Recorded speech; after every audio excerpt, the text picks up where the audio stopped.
Olá, gente querida, eu saúdo a todos com a graça e a paz do Senhor Jesus Cristo.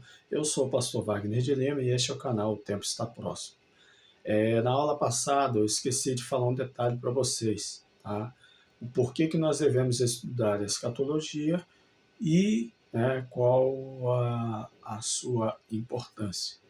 Tá? Então vou passar para vocês aqui a respeito, que na aula passada nós falamos a respeito dos termos, falamos a respeito também das religiões, que não é só o cristianismo que estuda escatologia, as outras religiões e seitas também têm, entre aspas, uma, uma cosmovisão, se é assim que eu posso dizer, acerca, o pensamento deles acerca da morte, da vida eterna, onde que eles vão passar a eternidade, a visão islâmica, a visão escandinávia lá, né? Aquele povo lá da, da Suécia, Dinamarca, esqueci o nome do outro país também. A hora que eu lembrar, Finlândia, agora eu lembrei. Lembrei de Estocolmo, capital da Finlândia. Né? Então, aqueles países lá como Dinamarca, Suécia e Finlândia, que é a região lá da Escandinávia, eles também têm uma visão acerca da vida após a morte, o final dos tempos, de deuses, né? Parece que é região nórdica que eles vão falar, né? Mitologia nórdica. E aí nós temos também a mitologia egípcia também, que eles têm uma visão acerca da morte, da vida eterna, né? Mitologia grega, mitologia romana. Tá? Aí eu esqueci de passar para vocês agora, na aula passada, quer dizer, a respeito o porquê que nós devemos estudar escatologia. Por que será? Então nós temos aqui alguns tópicos interessantes. Aí nós temos aqui, ó, primeiro, saber, né? Falar sobre o plano de Deus para o homem. Então a escatologia, é importante de você estudarmos a escatologia, é que além da gente obter as informações biblicamente falando, nós vamos passar para o homem o plano de Deus. Qual é o plano que Deus tem para o homem?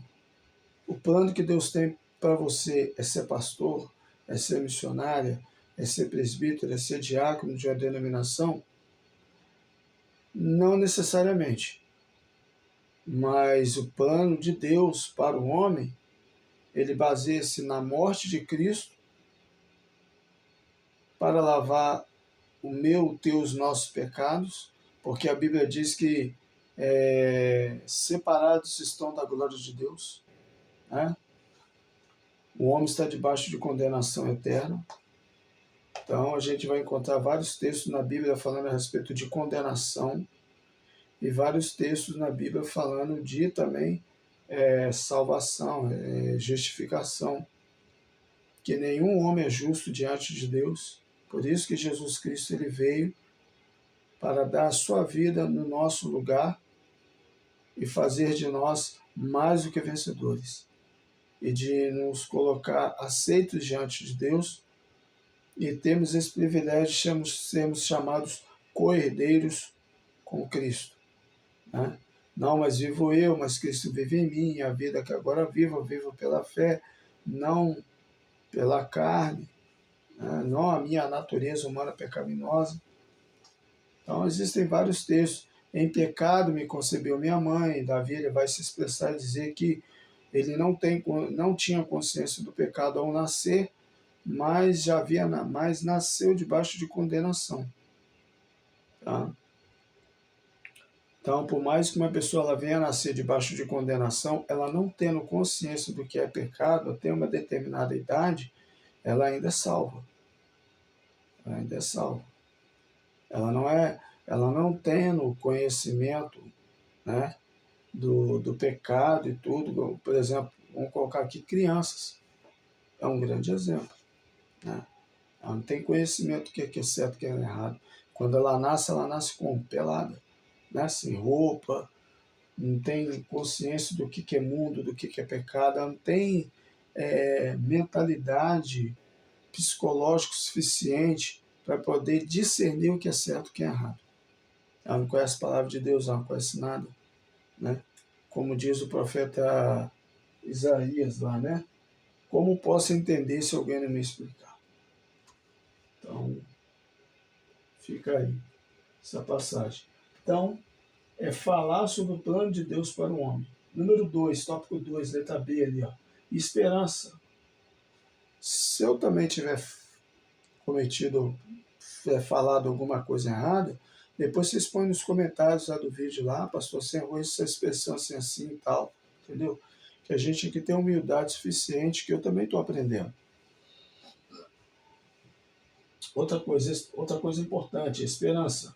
Oferece esperança, segura em uma era sem esperança. De fato, um mundo esse mundo secular, né, tecnológico e outras coisas mais, é um mundo sem esperança, já não temos esperança nenhuma mais, né?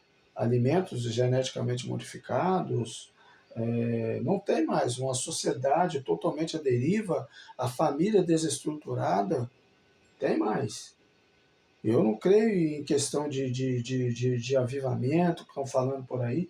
Biblicamente falando, eu não vejo respaldo bíblico para isso. O avivamento aconteceu lá no Pentecostes, lá em Atos dos Apóstolos, capítulo 2, e ele perdura até os dias atuais.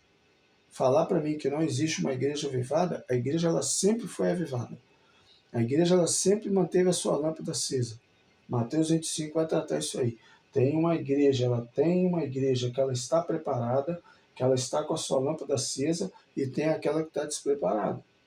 Tem a que tem a lâmpada, que tem azeite na botija e que tem vasilha, que já está preparada se o noivo vier, e tem aquela que está despreparada. Entendeu? Então, essa questão de que vamos fazer um avivamento para reavivar a igreja, não, a igreja ela sempre foi avivada. Sempre foi. Ela sempre se manteve, né, ali, ó, nos seus princípios, nos seus valores, na sua espiritualidade, tá? E na sua santidade. Então, eu não acredito em outro avivamento. Eu acredito que o que estou vendo aí agora é um cenário sendo preparado. Nós vamos tratar nesse canal. Consolo.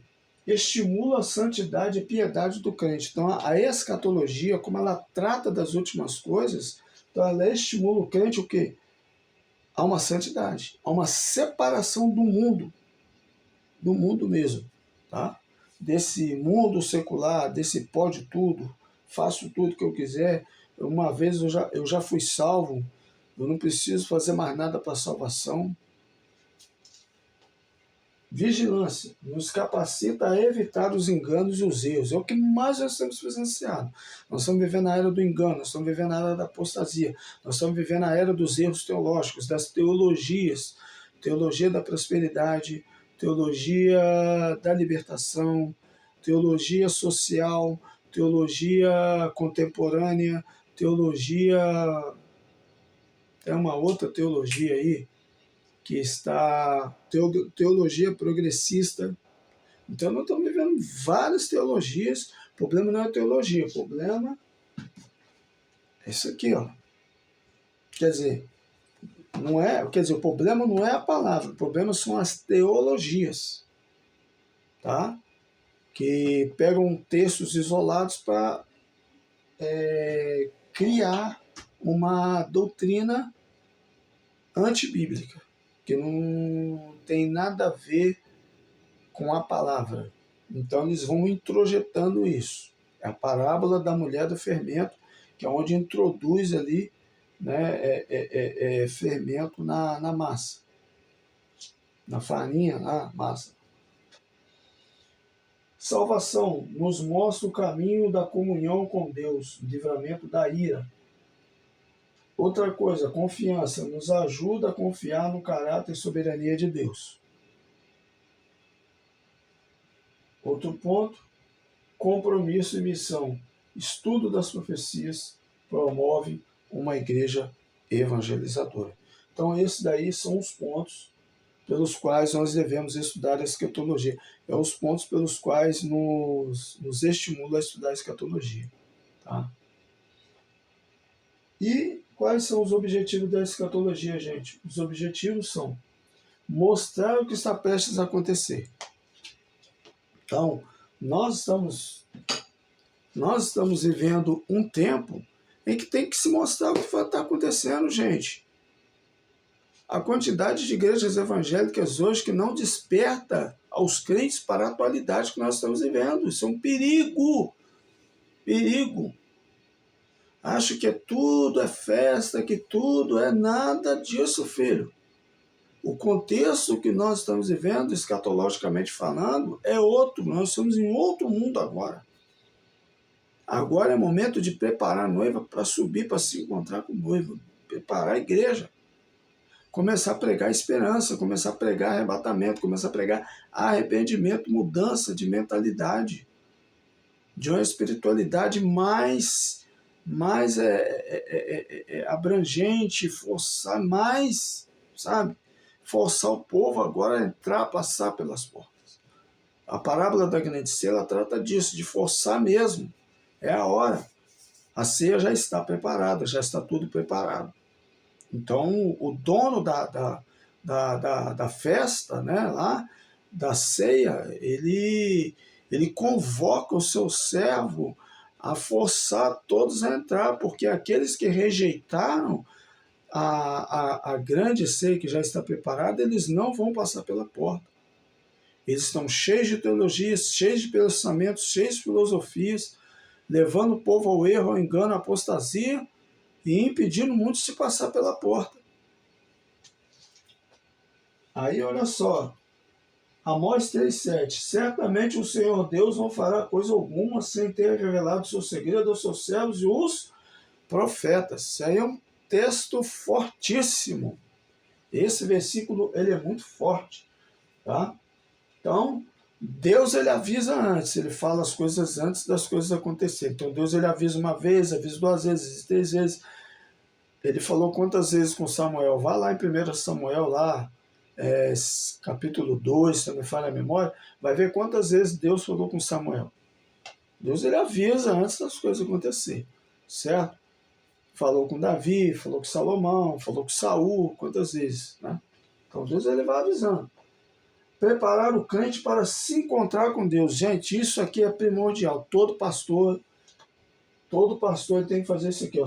Por mais que o texto ele seja apontado para a nação de Israel, para o povo judeu, Amós 4,12, portanto, assim te farei, ó Israel, porque isso te farei. Prepara-te, ó Israel, para te encontrares com o Senhor teu Deus. Isso aí foi voltado para o povo de Israel. Mas a gente pode pegar um gancho disso. Né? A gente pode pegar um gancho disso. Prepara-te, ó igreja, para se encontrar com o teu noivo. Está lá em Mateus 25. Não é bem essas palavras, mas como se fosse. O noivo está vindo. Ele deseja, ele anseia encontrar com uma noiva que ele comprou com o seu sangue. Né? Ele sofreu, ele foi esbofeteado, ele foi condenado, ele foi sentenciado, ele foi julgado, ele foi pregado numa cruz, ele foi humilhado ali na Vila Dolorosa, ali, né? Então, muitas coisas aconteceram com ele, ele foi cuspido, bateram nele, deram um caniço na mão dele.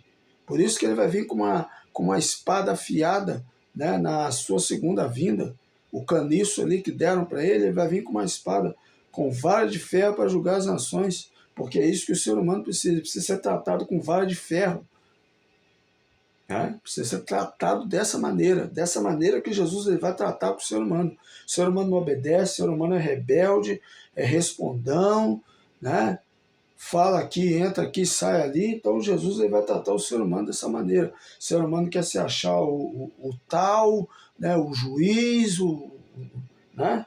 Então, Jesus ele vai vir mesmo para poder, a sua segunda vinda, para poder colocar as coisas tudo no seu devido lugar e sentar no trono e dizer: quem manda aqui sou eu.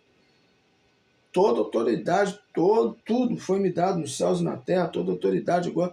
O reino desse mundo está sob o meu comando. É isso que ele vai fazer. Tá? Salmo 101, verso 6. Os meus olhos estarão sobre os fiéis da terra, para que se assentem comigo. Aqui, ó. Se assentem comigo, fala a eternidade. se assentem comigo, é o que vai acontecer lá na grande ceia, nas bodas do Cordeiro. E que andam num caminho reto, esse me servirá. Andam num caminho reto, ou seja, não desvia nem para a direita nem para a esquerda. Malaquias 3,18. E outra vez vereis a diferença entre o justo e o ímpio, entre o que serve a Deus e o que não serve a Deus. Tá? Então, o crente que está com a sua lamparina acesa, que está lá, sabe, por mais que às vezes ele, a Bíblia diz que todos dormiram, né? Todos dormiram, mas que na hora que o noivo chamou, elas estavam o quê? Ligadas, ó, o noivo está vindo, ó, a porta vai se fechar, né? Aí, número 3, tranquilizar o povo de Deus quanto aos últimos dias. Então, tranquilizar o povo de Deus aos últimos dias. Aonde que a gente entra nisso? Aqui está Apocalipse 1:8, mas eu vou usar João 14, tá? Tranquilizar o povo de Deus quanto aos últimos dias. Não se turbe o vosso coração. Credes em Deus, credes também em mim. Na casa de meu pai há muitas moradas. Se não fosse assim, eu vos teria dito, eu vou preparar-vos um lugar. E quando eu preparar-vos um lugar, voltarei para mim mesmo e vos levarei. Para onde eu estiver, estejais vós também. Então, lá no reino celestial, que está acima da terra plana, acima do firmamento, né? O reino celestial está lá em cima. Lá é o mundo espiritual. A Terra ela é o centro do universo. A Terra ela é imóvel, ela não se move, né? Então, acima do firmamento, acima ali, né, está o reino celestial. O reino de Deus está acima do nosso mundo físico, do nosso mundo natural, onde a gente vive aqui dentro, né? Então, nesse mundo espiritual, as moradas celestiais já estão preparadas para que nós viemos a ser transportados. O arrebatamento ele vai fazer o quê? Ele vai nos transportar para esse mundo celestial e na sua segunda vinda, o portal dimensional, tá? Vai ser aberto um portal dimensional aonde nós vamos ser transportados do mundo espiritual para o mundo físico, que é a Terra plana, e aonde nós vamos viver com Cristo, né? Aonde Cristo ele vai se assentar no trono de Davi. O profeta Ezequiel, do capítulo 40 ao 48, ele vai falar a respeito desse templo milenar, onde Cristo ele terá a possibilidade de estabelecer o seu governo por um período de 1000 anos literais. Tá? E aí, quando terminar, aí eu não vou estender muito sobre isso. Tá? A gente vai falar mais coisas em outros vídeos, em outras aulas. Tá? Tópico 4. Alertar a todos que o noivo está chegando. Ó, igreja evangélica hoje, que não anuncia a vinda do noivo, que não fala da vinda do noivo, que não prepara a sua igreja, não prepara a sua noiva. E aí eu estou falando a respeito dos pastores, que não preparam o seu rebanho, quer dizer, não preparam o rebanho de Jesus para se encontrar com a noiva. Isso é um problema grave. Um dos problemas mais graves hoje de uma igreja evangélica, ela não ser preparada para se encontrar com o noivo. Isso aí é um problema seríssimo. Mas à meia-noite ouviu-se um clamor, aí vem o esposo sair do encontro. Vigiai, pois, porque não sabeis a hora em que o Filho do Homem vai se manifestar. À meia-noite, você sabe o que é a meia-noite? Não sei se você já ouviu falar a respeito de 4 vigílias. A primeira vigília da noite é das 18 às 21 horas. A segunda vigília da noite é das 21 até meia-noite. A terceira vigília da noite é de 0 hora até as 3 da madrugada. A quarta vigília da noite é de 3 da madrugada às 6 da manhã, tá? Então, são 4 vigílias. Então, à meia-noite, está saindo da segunda vigília para a terceira vigília, tá? Pode ser que Jesus Cristo ele volte entre a segunda e a terceira vigília da noite? Pode ser, tá? Pode ser. Aí a gente tem que fazer toda uma análise a respeito da Terra, né? A respeito dos seus horários. Tem todo um detalhe, tem todo um processo aí, tá? Então, eu finalizo aqui o porquê que nós devemos estudar a escatologia, que são aqueles pontos lá, tá? Recapitulando, devemos estudar a escatologia, saber o plano de Deus, a esperança, o consolo, a vigilância, a salvação, a confiança, o compromisso e a missão, tá? Apresentar às pessoas o plano de Deus, oferecer esperança no mundo sem esperança, estimular a santidade, evitar os enganos, a vigilância, né? Nos mostra o caminho da comunhão com Deus, a nossa salvação, a confiança, o nosso compromisso e a nossa missão. E aí, tá?